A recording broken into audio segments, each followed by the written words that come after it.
we've just talked about, okay, your necessities, but those necessities aren't going to be the same every month, and there are going to be surprises each month. So here's what it is. Yeah. These were necessity items that, like, actually this month, you know, our dog ended up needing to go to the vet because she got an ear infection, and so medicine's expensive, you know. Dogs whatever are it is. expensive. Dogs are expensive. Yeah, and that was the other thing. I mean, we had the tiny small dog. Right. Oh, yeah. And then I saw the vet budget, and I'm like, why are we spending that much? And one vet trip just blows up your whole... It's nuts. It's like, oh, by the way, their teeth are falling out, and if you don't do this, you're a terrible pet owner. Yeah, exactly. And yeah. then you're like, I guess we have to pay it. Oh, my goodness, yeah. It was Expected. like 3-month bills or once a year Oh, bills, yeah. like car registration Toby was talking about in your guys' episode. Yeah. Like, that's one where you kind of bank every month, just saving aside so that when that month comes around, you're not like, oh my gosh, we owe $500 that we don't have. Yeah. Well, you should have been saving $60 a month for that $500 bill. So Yeah. unfortunately, the state doesn't let you just pay, hey, I'm going to send you guys $50 every month. So when my bill comes, Yeah. I'm good. You just have to do that yourself. Yeah. Whether it's car insurance, health insurance, homeowners insurance, you have a thing called a deductible. Oh, yeah. Well, me being a finance person and me literally, I think once or twice we filed an insurance claim ever. Ever, yeah. I'm like, you could save more money per month by having a really high deductible. Right. But that just means when there's a claim, you have to pay that deductible, whatever it is. Yeah. And like, even when an unnamed person hit the mirror on a traffic pylon, rather than filing Just the feels- deductible, we're like, Yeah. we'll just pay out of pocket because it's going to be less. Who would do such a thing, though? Dang. Probably, I don't know. I mean, it was probably one of my siblings. and Probably one of your siblings. Probably It one was of not them. you. And it was definitely not me. Yeah. But anyways, so we did a high deductible on our homeowners insurance. Yeah. And I think it's $15,000 or something that we had to come up with. That's a lot out of money. pocket. That's a lot So of if your money. deductible, the cost on something like that, whether it was a tornado or a fire or a bath. flood, you have to pay your deductible. So that's one of the hidden costs. Okay. Is if something really bad happens that you think you're insured for, you better have money set aside for that deductible. Okay. So you should know, what is my deductible for fire, flood, other damage? Yeah. Because if you file a claim, that's what you pay. Right. So $15,000 out of pocket. The total cost was like $22,000. That's insane. So we paid most of it, but the insurance company covered the rest. Yeah. It could have been worse. They would have had to put us up in if it was a smaller Yeah. house, they could have had to put us up somewhere to Right. rent. And so keep in mind your deductibles Okay. on big things. But that was a very shocking, quick expense we were not planning on having. Yeah. Yeah. It might have been $3 Yeah. for 7 years, Oh, yeah. and then it jumped to $450, Right. and then people are like, "That's they feel that because No, instead yeah. of going up 2.5% per Slowly. year, Yeah. the inflation rate was maybe 12.5% in 1 year, or 25% in 1 year. So that's, in general, everything goes up in Okay. price. When school starts, then there's all the birthday parties and Oh, right. the just get-togethers, the play dates, right? It's just you're constantly being surrounded by germs, and so when school starts, so do the colds, so Yep. do the Zycams and the the extra Yeah. vitamins, right? The vitamin C before But when bed. the Zycam doesn't work, Right. and your husband once again gets strep throat, Yep. another copay. Another one, exactly. That we're constantly sick, constantly. And then if we get sick and we have our weekly family day, now I'm going to give you guys the sick Of course, germs, yep. okay? And then we're like, oh gosh, we're both sick. We should separate. And then sure enough, we're like, okay, I think we're all better now. We come back, psych, you guys still have some sick germs in your system, so you give it back to us. Yeah. And Courtney came over that time, so now she's sick and taking it with her, and it's just constantly, spreading around. Yeah, and a lot of it's- copays, medicine. Yeah. It's, and then again, how do you budget that? Right. I mean, that's kind of your thing, is like, literally every month we're doing, $100 or $200 of copays during the school year. Yep. Yeah, exactly. And what do you do if you're like, okay, I have the budget line for this, but we don't have the money for it? Yeah. Where it's like, okay, well, we're already spending money on X, Y, and Z. Okay, but now we also have A, B, and C over here that we want to tack on. And Yeah. This last month, we had so many random spendings. Like we dropped $400 on our cat because she had to get her was it spayed?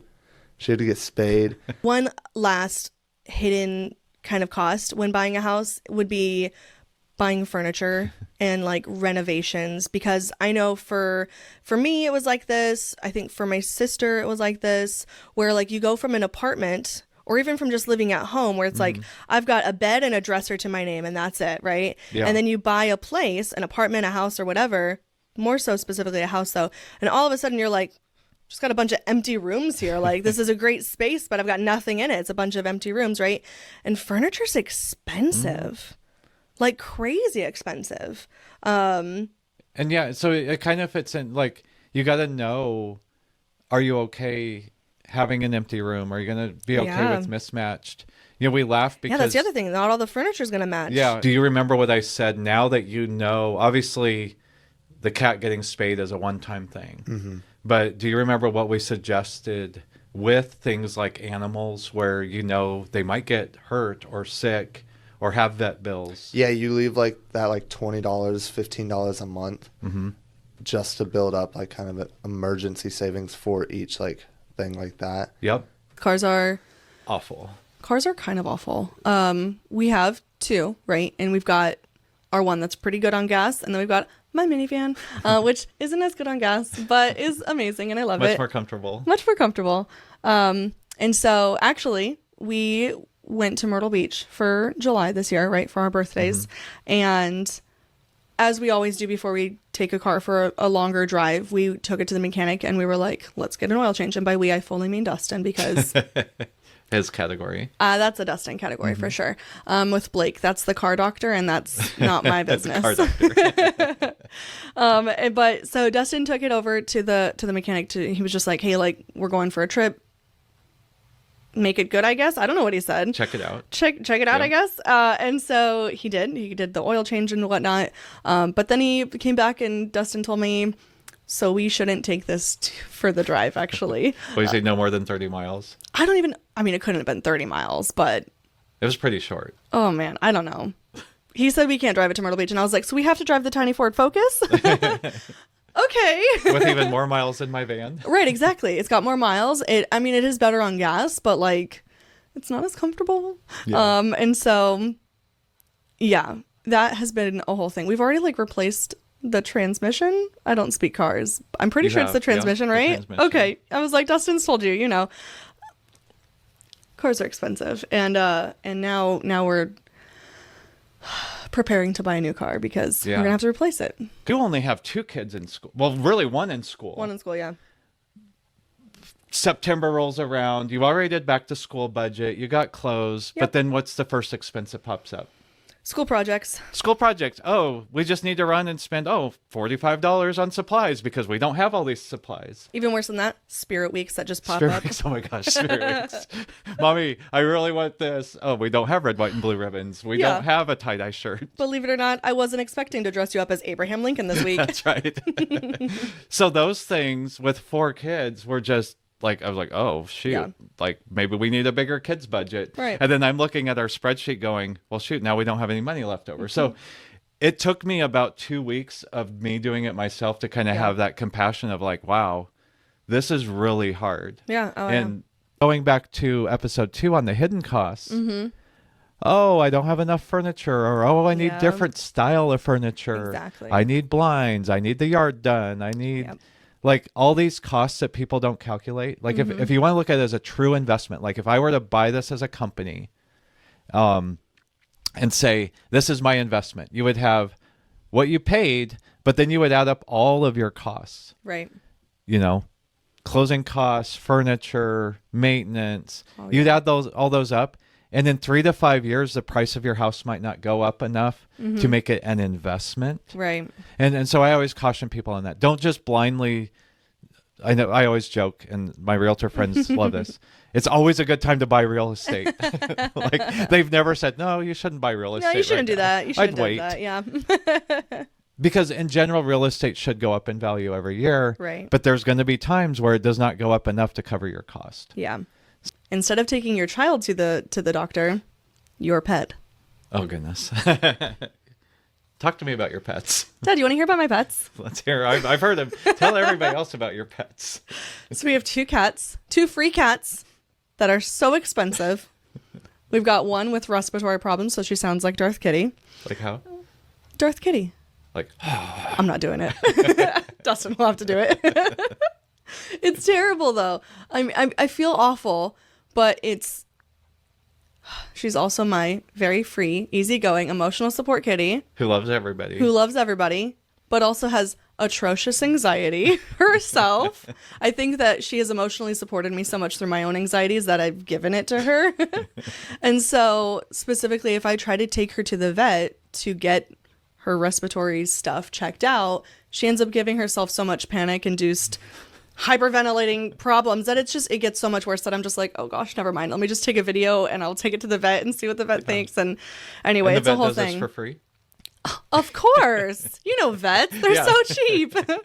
I mean, I love our vet, don't get me wrong, but no, I mean, like, you know, like everyone else, she wants to be paid for the job that she has. And so that's just my 2 free cats. Your free cats. This isn't mentioning my free dog. Oh, yeah. That's right. She was free too. She was. She's a little allergic. bit different than the loss of opsa that your mom had. Yes. Growing up with such a tiny little dog, I was just kind of like, I don't know. I was also so much younger. I wasn't paying attention. It's not like mom was like, the vet was so expensive today, Corinne. Right.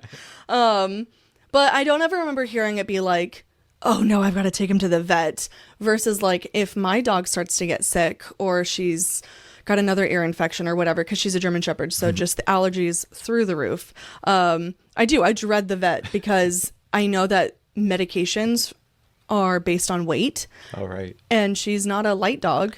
She's small for a German Shepherd, but she's still way bigger than a tiny little lap dog that I grew up with, right? I don't. You want a linked savings account? Because in every time you get paid, you should be trying to set aside 10, 20, 30% into that savings account, because if something happens, like Fred and I talked about, you know, when life happens, a lot of times you call it an emergency fund. There's some ongoing costs of homeownership. And part of budgeting when you do own a house is you should maybe consider, like, you know, 1 or 2% of your monthly income just setting aside because something's going to break. Something will break, yeah. Or like, so when Dustin and I bought our house, we were told up front, like, hey, this roof is fine, like it's in perfectly good condition, but you will have to replace it here in the next 5 years. And how long have you been there? We've been there for roughly 5 years, and weirdly, it's time to do our roof. And so we're in the whole process. I think we had a guy out like this last week figuring all that out. But we got to do our roof, we've got to do our siding, our deck, all the stuff that we were like, yeah, one day. Yeah, one day. Well, today's that day. Yeah. Your number one goal is to create an emergency fund. And when we talked about budgeting, we said, okay, you're going to take 3 months, put it in categories so you know this is absolutely what we have to have every month. So then you can make sure you're working enough hours to cover that, right? Yeah. Anything above that is savings, so that's good. But your emergency fund should at a minimum be 3 months of whatever your total spending was.